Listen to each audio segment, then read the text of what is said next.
Asalaamu calaykum waraxmatullaahi wabarakaatu. Walaalayaal qanaalkayga kusoo dhawaada, waa qanaalkii Fatma Cusman, waxbarashada Ingiriiska iyo af Soomaaliga isku baraneyne. Hello and welcome to my YouTube channel. Thank you so much for clicking on this video. This is Lessons with Miss Fatma. If you're new here, kindly subscribe, and if you're from my viewers, thank you for tuning in again. Today, our lesson will be about capital letters and small letters and how and when to use them. Walaalayaal, maanta waxaan baraneynaa xuruufta waaweyn iyo xarfaha yaryar iyo sida loo kala isticmaalo insha Allah. As you can see on the screen, the bigger ones are the capital letters and the smaller ones are the small letters. Walaalayaal, sida shaashada ugu jeediin, xuruufta waaweyn waa kuwa oo dhaadheer. Kuwa yaryariiska oo gaagaabanna waa small letters. Capitalka waa kuwa waaweyn, small letterskana waa kuwa yaryariiska.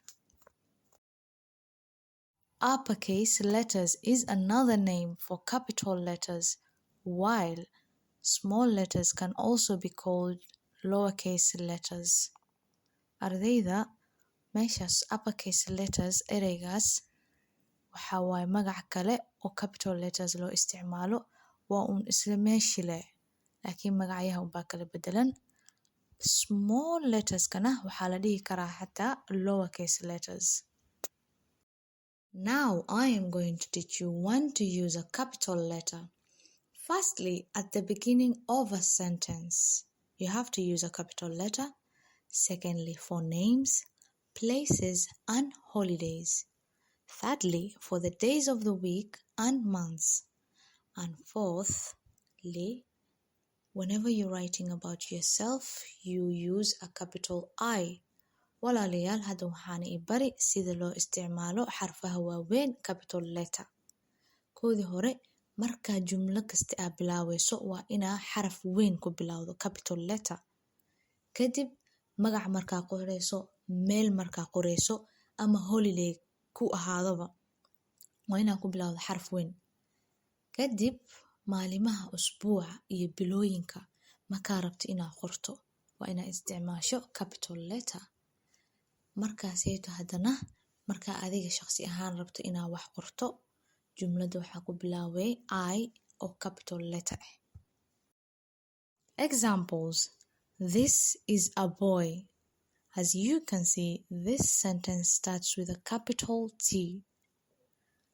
Fatma, Somalia, and Labor Day all start with a capital letter. For Somalia is a name of a place, Fatma is a name of a person, and Labor Day is a name of a holiday.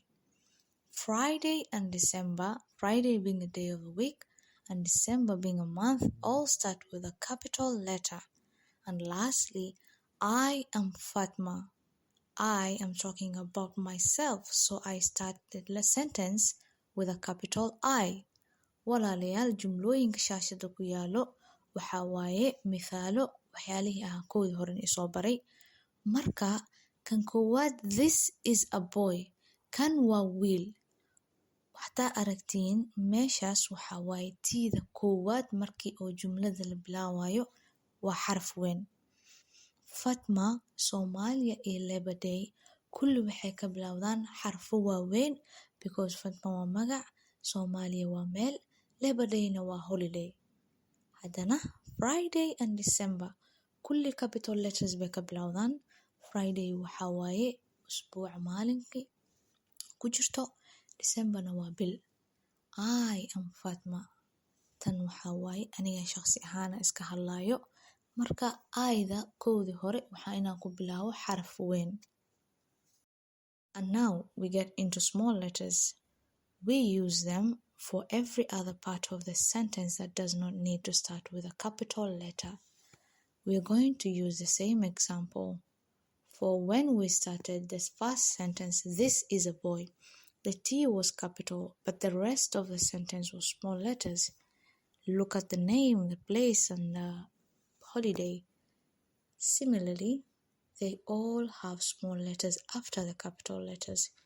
Walaalayaal, hadda marka xarfi yaryar baan galeynaa iyo sida loo isticmaalo badanaa waxay soo galaan markii xarafkii weynaa meeshii ama magacii ama jumladii u isticmaashay waxa kadib qorayso waa wada xaraf yar.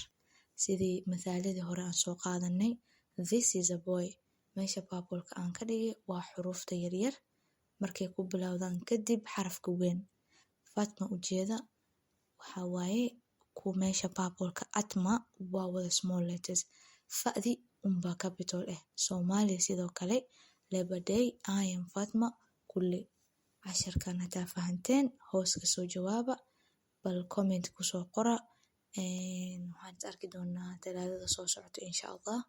I hope you have all good weekend and see you next Tuesday.